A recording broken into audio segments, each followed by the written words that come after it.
Hi, this is a reflection on lesson 271 in A Course in Miracles, and it says vision Christ's vision is how I will look. Oh man, I literally have been saying this. Christ is the vision I will use today. Christ is the vision I will use today, and it talks about how that's a choice. And like we can choose how we want to look out at the world. Like what we intend to see is what we see, right? How we feel on the inside is what we perceive on the outside. And I love that because I feel it true for me every day.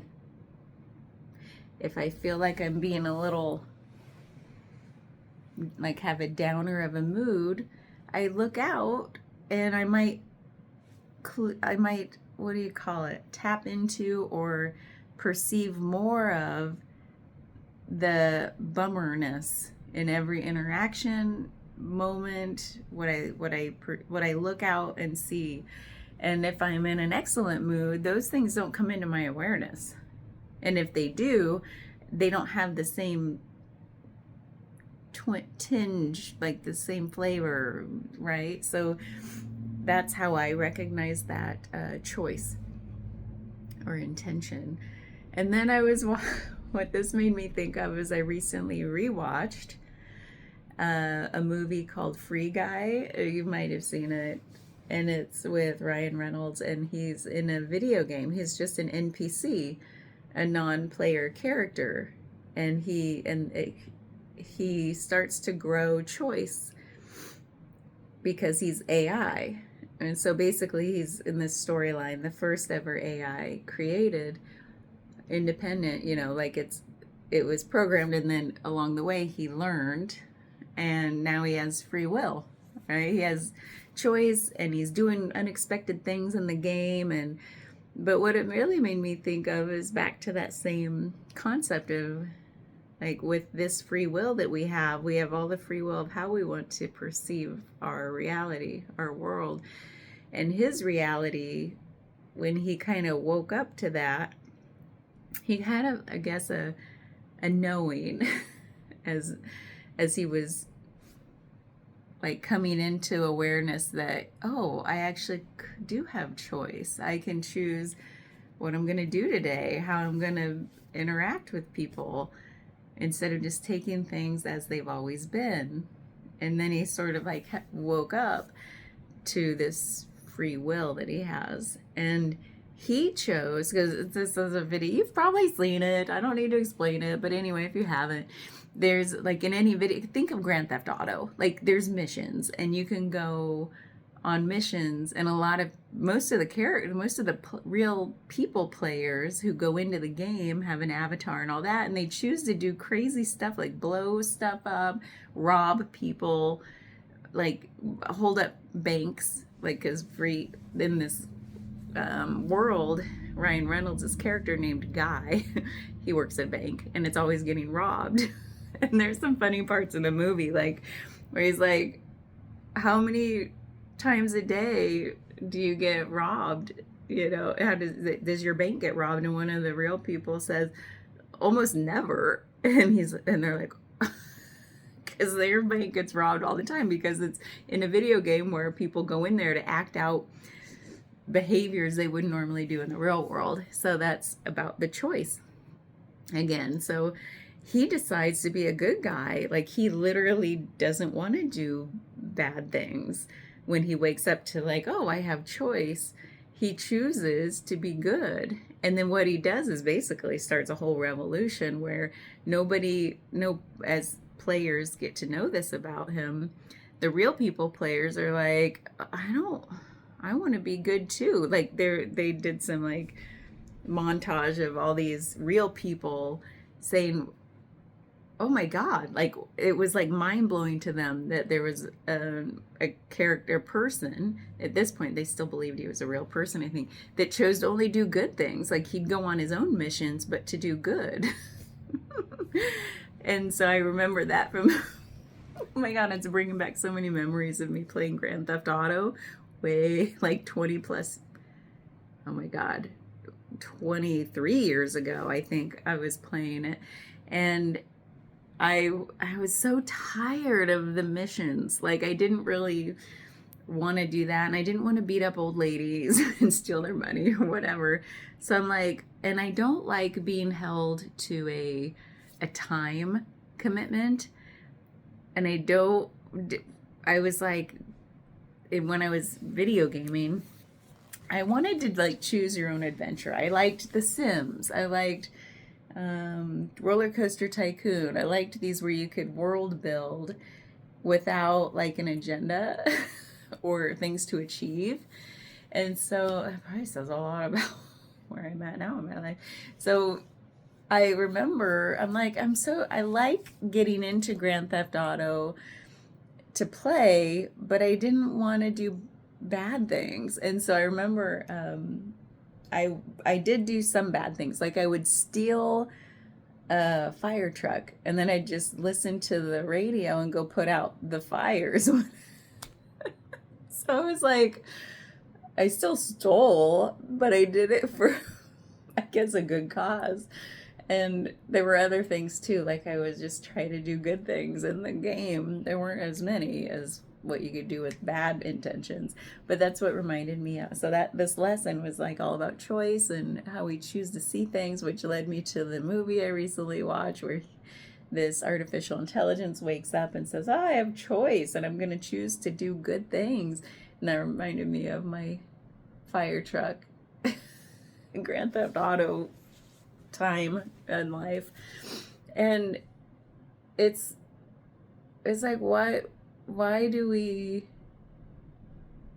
I don't even know what question I have other than that's just how it made me reflect on things. There's not much to reflect on for me because I feel strongly about that. It wasn't a revelation to read this lesson and be like, oh, I have choice of how to see things and I'm going to choose to do that today. It's like, no, I'm very now consciously aware that how I perceive things is all about what I'm feeling on the inside. And a lot of times, like, I guess if I had to reflect on something different, is how recently, like, it's not so much about if I feel bad, I'm in a bad mood and that's how everything's colored. That may have been in the past. What more recently, and I talked about this in the darkness retreat reflection, is all about, like, I can distract like a crazy, I can distract and kind of like avoid feelings. And so when I think, and it's so subtle, like I don't notice I'm having a feeling I want to avoid, but I'll go into avoidance and distraction mode. And I've been doing self-inquiry, like, why do I do that if I don't really feel an overt negative thing I want to run away from? It's very subtle. So in that way, instead of getting into a bad state internally and then seeing that out there, something in me just tries to avoid it altogether by distracting. Probably by watching movies like Freak. I just want to feel good, right? Because I know it's a funny movie and it still makes me think about the world and it's all like what I enjoy. But there's a element of distraction still I've been wondering about. Like, what is so subtle that I just want to avoid? I think it's avoidance, so that I don't go into the bad place, you know. There maybe that's true, maybe it's not. I'm trying to feel if that's even true. I think there's just an unknown element to it. Like, when I get into those modes of like going into, they might be habits. They might just be like old hanger on or energetic level habits that I'm like, maybe that's the time to like pause and say, what other choices do I have here versus my habits that on the surface they make me feel good, but do they really? Is that really what I want to be doing with my time? Because part of it is, as I have these moments of, man, life's beautiful, there are those moments where I'm like realizing that at the end of life, if I have an end of life allowance of time to reflect, that I'll be like, oh man, all that Netflix, because I love movies, all those movies. Oh, I love movies. I'll be like, all that time I could have been doing XYZ, whatever it'll be, that I will have gained enough wisdom by the end of life to say, that's what I should have been doing with all my time. So I have those moments of like, I know instinctually, intuitively, that those are moments of distraction. There's just an unknowingness about why. And so that's partly why I think I'm still on this journey of self-discovery. It's just like, what is so subtle now? Everything's becoming so subtle that it's both fascinating and infuriating. I think about like that whole, like, what don't I know that I don't know? Like, what is it that there's like I keep saying energetic because of the subtlety of it. Like, it's not an overt aha, or I know what I'm doing and I'm gonna, but it's so subtle that I'm like, there's just a whisper of there's something to be seen here, there's something to be examined. What is it? So I'll just keep going. And the whole thing, I thought about this earlier, there's so much more that I didn't get into the darkness retreat reflection that bubbled up throughout my morning and day today. I was just like, oh yeah, that was a big thing. Oh yeah, that was a big thing. I could go on another hour, but I won't. There's just like, why do I do any of this at all? Because there will be moments where, like, I'll do a journaling like this, like a video journal. That's what I'll call these. They're reflections, but it's really, the Course in Miracles was just like a vehicle for doing some journaling, if I'm honest. So why do I do any of it at all? And then I get into this whole, like, I love doing it. And then afterwards I'll be like, that didn't even need to happen. There's nothing needs to happen.